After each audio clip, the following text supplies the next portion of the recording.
Everybody, it's about 9 o'clock in the morning here. I had my deep freezer open all night because it hit -4, -5 last night, as you can see all the snow. So here, let's check out the deep freezer.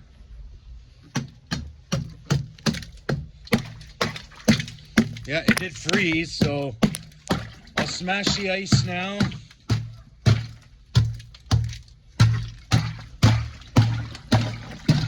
And get it icy again.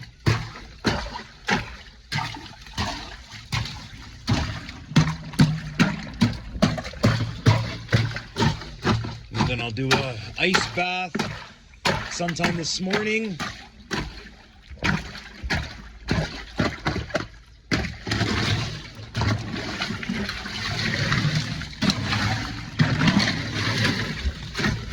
So I've done this a few times now to get maximum ice in my deep freezer. For the ice enthusiasts. So like I said, I'm gonna do an ice bath pretty soon. I just got up. I'm gonna make myself some coffee and yeah, probably shower up and rinse off before I even get in here. But yeah, that'll make a great video. And yeah, see you soon. Bye-bye.